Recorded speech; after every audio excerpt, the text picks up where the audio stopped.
Cerita dibuka dengan memperlihatkan Donghun si ayah yang bekerja sebagai karyawan pabrik biasa, sedangkan Mihe si ibu bertugas di rumah sembari menjaga toko kelontong, dan semua itu mereka melakukannya agar putri cantik mereka yang bernama Suwon tetap bisa bersekolah di tempat yang terbaik.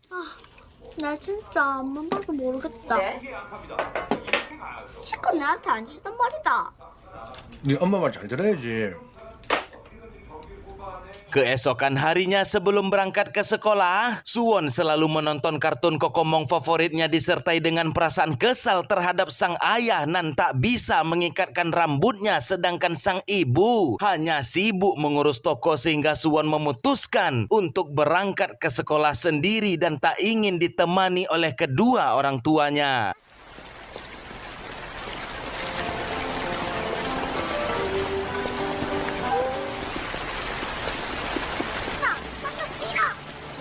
Hanya berjarak 100 meter lagi dari gerbang sekolah, langkah Suwon pun dihentikan oleh binatang pemangsa klorofil anak-anak sehingga Suwon nan malang berakhir dengan kondisi yang tak dapat dijelaskan. Hanya dengan 100.000 Bapak Ibu bisa wakaf Al-Quran dan didoakan oleh para santri penghafal Quran. Klorofil anak-anak sehingga Suwon nan malang berakhir dengan kondisi yang tak dapat dijelaskan.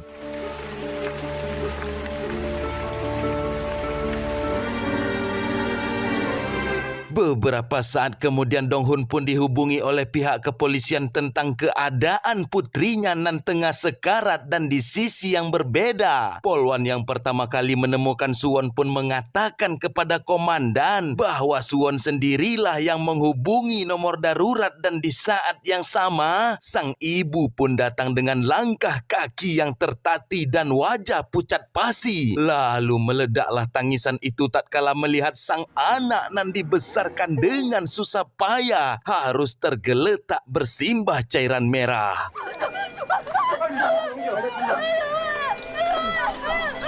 Dipanggillah salah satu wali Suwon untuk masuk ke ruangan operasi, dan di sini saya sangat merasa ngilu menjelaskan apa yang disampaikan oleh dokter bahwa si binatang pemangsa merudal bagian pembuangan Suwon hingga rusak total, maka dokter akan membuatkan kolostomi alias memotong usus besar lalu disambungkan pada kulit bagian perut hingga terbuatlah seperti bibir, dan dari sanalah nantinya akan keluar kotoran yang akan ditampung dengan kantong plastik di sepanjang hidup Suwon.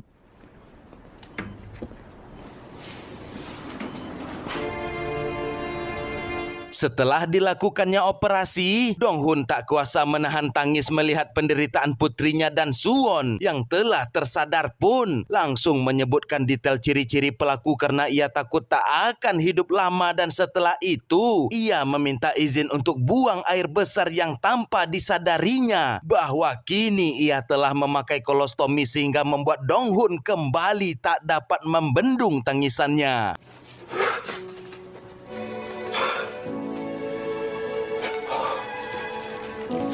Polwan yang masih ditugaskan untuk berada di rumah sakit pun memberitahukan bahwa hasil olah TKP telah keluar serta polisi telah menemukan sidik jari yang mengarah kepada 10 orang residivis, namun polisi belum bisa mengeluarkan surat perintah tanpa adanya bukti, maka polisi meminta kepada Suwon untuk bersaksi memberikan keterangan sehingga hal tersebut menimbulkan dilema bagi kedua orang tua dikarenakan Suwon disuruh untuk mengingat lagi trauma dahsyat yang terjadi.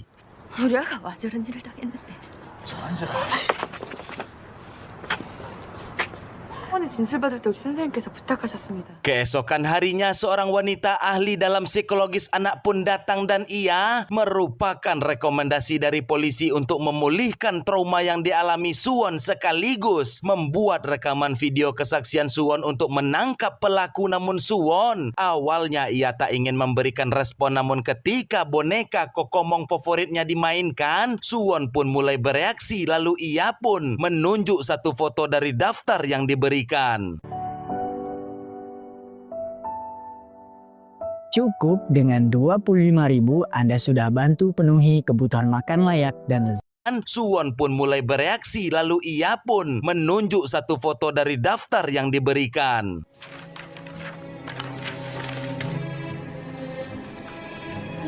아니라.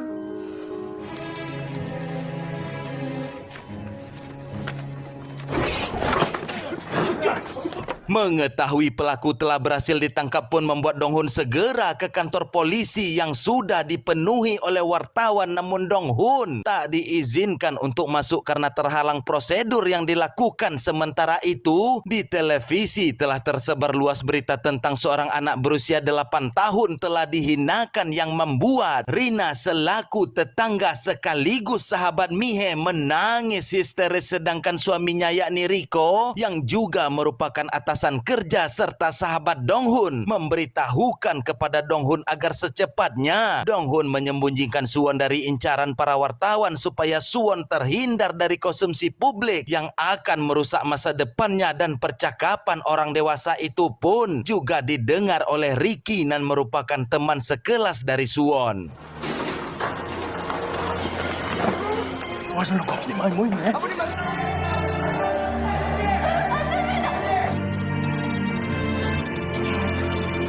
Memindahkan Suwon secara terburu-buru tentunya membuat kantong kolostomi Suwon menjadi bocor sehingga menimbulkan kepanikan. Lalu Mihe berlari mencari pertolongan, namun ia tiba-tiba saja terjatuh karena kondisi kandungannya yang melemah. Sementara Dong Hun tanpa sadar tindakan yang ia lakukan saat ini persis seperti tindakan yang dilakukan oleh pemangsa, sehingga trauma itu kembali muncul yang memicu terjadinya serangan jantung.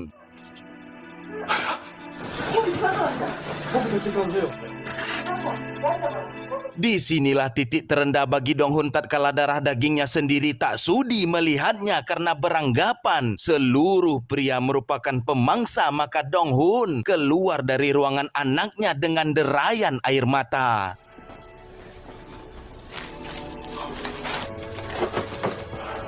Hidup sebagai keluarga kalangan menengah ke bawah, tentunya membayar setiap tagihan rumah sakit bukanlah suatu perkara yang mudah. Maka Dong Hun menghubungi sahabat sekaligus atasannya yang tampak menggantikan pekerjaannya, dan Dong Hun telah bersiap akan surat pemecatannya. Namun Riko tampak marah kepada Dong Hun yang berkata demikian karena Riko sudah membuatkan keterangan cuti panjang. Bahkan ia memaksa Dong Hun memakai uang tabungannya untuk biaya pengobatan. 네 돈 필요하나 안 필요하나 임마. 빈신 뭔 소리 하노 지금? Keesokan harinya Rina pun datang ke rumah sakit dengan menahan tangis karena ia merasakan kesedihan yang Mihe alami, dan Rina mengatakan, "Janganlah berlagak sok tegar di hadapanku karena aku telah lebih 10 kali mengunjungi tanpa engkau ketahui, dan sebagai sahabatmu tentunya aku akan ada untuk selalu membantumu." Wangi, ganteng, gahar, seger. Nih, ini sih definisi.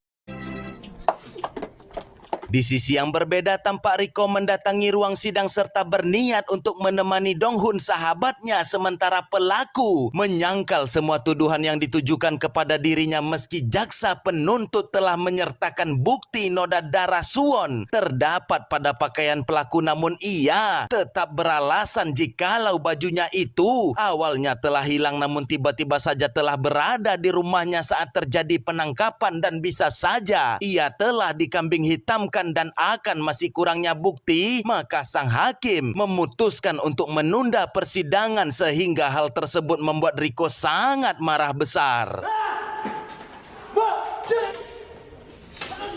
Di rumah sakit, ahli psikolog pun telah merancang pengobatan pasca trauma dengan meminta Mihe beserta sahabatnya. Bahkan polisi pun juga ikut membantu berperan menjadi karakter kokomong, dan akan hasil kerja keras mereka terbukti berhasil membuat Suwon tertawa dan bernyanyi hingga anak-anak yang lain dan juga dirawat pun ikut terhibur, meski Mihe serta sahabatnya bercucuran keringat karena panasnya hawa di dalam boneka. 오늘 하루 종일 언니들하고 수다를 떨었던데. 미안해. 예.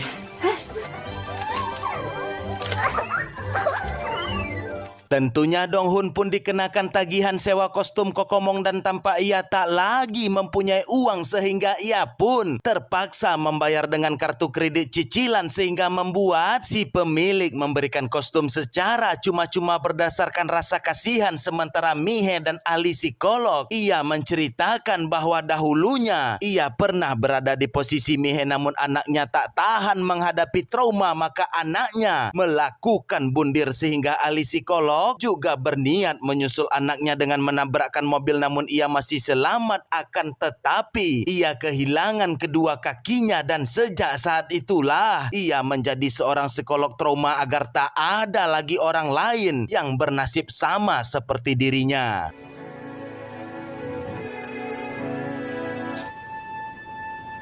Dong Hun pun kembali memasuki kamar putrinya melakukan tindakan yang sama persis seperti istrinya. Namun Dong Hun tidak mengeluarkan suara dan hanya berkomunikasi melalui papan magnetik agar Suwon tak takut terhadapnya.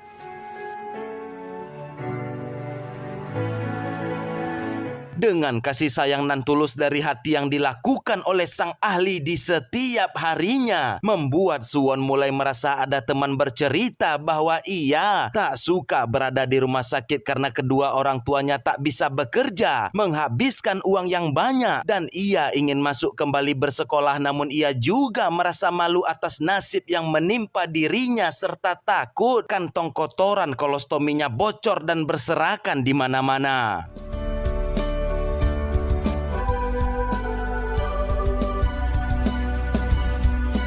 Beruntungnya Suwon dikelilingi oleh orang-orang yang baik dan itu dibuktikan dengan Ricky yang merasa sangat bersedih atas ketidakadaannya Suwon sehingga Ricky mulai menempelkan aktivitas harian sekolah pada kaca toko milik ibu Suwon dan tindakan itu pun juga diikuti oleh teman-teman yang lain dan menempelkan pesan berisikan semangat serta dukungan dan hal yang sama juga terjadi di tempat kerja Dong Hun tampak mereka mengumpulkan sumbangan begitu pun pada pertemanan sang ibu. Mereka juga berusaha meringankan beban sahabatnya sementara Dong Hun sendiri tampak sibuk mencari tutorial tentang cara berbicara dengan anaknya.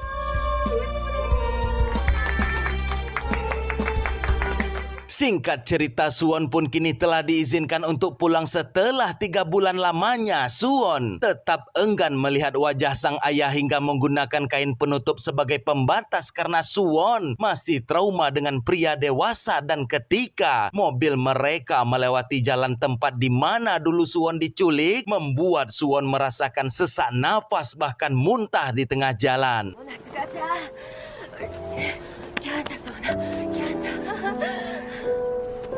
Setibanya di depan rumah, Mihe serta Suwon pun dibuat haru dengan banyaknya pesan yang berisikan dukungan. Bahkan rumah serta pakaian kotor pun telah dibersihkan dan dicuci oleh Rina. Lalu sesaat kemudian, Dong Hun pun dihampiri oleh Ricky yang langsung menangis terisak karena menyesal ia tidak berangkat bersama Suwon di hari kejadian. 사탕 하나 몰래? 그날 아침에 Suwon yang kini telah bersedia untuk masuk kembali bersekolah berkat dukungan dari teman-temannya pun dipasangi kantong kolostomi oleh ibunya sembari terus memberi semangat, sedangkan Ricky bersama gengnya dari belakang berjanji akan selalu pergi dan pulang bersama Suwon untuk menjaganya. Begitupun dengan Dong Hun, ia memakai kostum Kokomong mengikuti dari belakang. Bahkan Dong Hun mendatangi langsung kepala sekolah untuk memanggil dirinya jika kantong kolostomi anaknya bocor dan memohon maaf atas ketidaknyamanan yang akan terjadi ke depannya serta meminta agar dapat untuk mengurangi interaksi dengan guru laki-laki.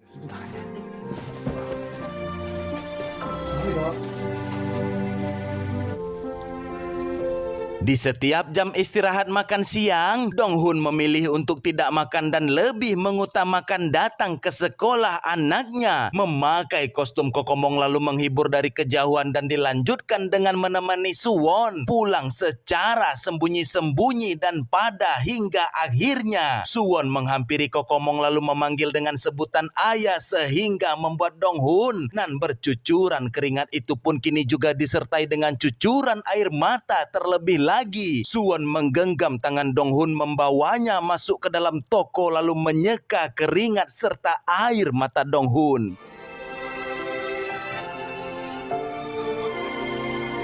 Inovasi baru, set gigi atas dan bawah untuk menutupi masalah gigi yang menahan kamu untuk tersenyum lebar.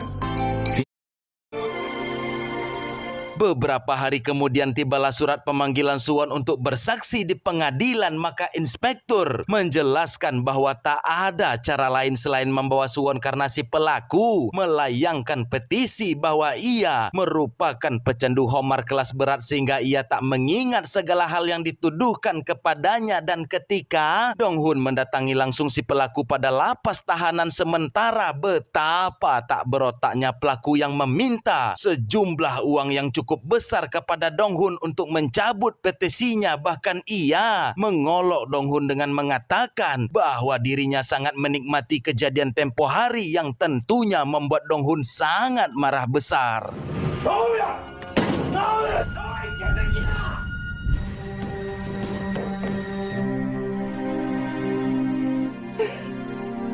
Suwon yang telah hadir di persidangan pun diminta sekali lagi untuk mengingat tragedi biadab itu, dan setelah dijelaskan maka telah cocoklah semua bukti dimulai dari ditemukannya sidik jari pelaku di TKP serta terdapat noda darah milik Suwon pada rompi dan sepatu pelaku, ditambah dengan kesaksian korban yang begitu kuat. Namun sang hakim masih saja menerima petisi si pelaku yang menyatakan ia dalam kondisi mabuk dan tak ingat kejadian di hari itu. Maka sang hakim hanya memberikan hukuman 12 tahun masa tahanan, dan jika berkelakuan baik maka dikurangi menjadi 8 tahun, yang tentunya keputusan itu membuat hadirin sidang mengamuk yang menimbulkan kekacauan. Maka Donghun akan memakai hukumnya sendiri untuk menghabisi langsung si pelaku. Namun hal itu dihentikan oleh Suwon yang memeluk kaki Donghun dan terus meminta kepada sang ayah untuk pulang mengikhlaskan keadilan yang tak berpihak kepada mereka. 증거도 있고 지문도 있는데 다 살아나가요 있고.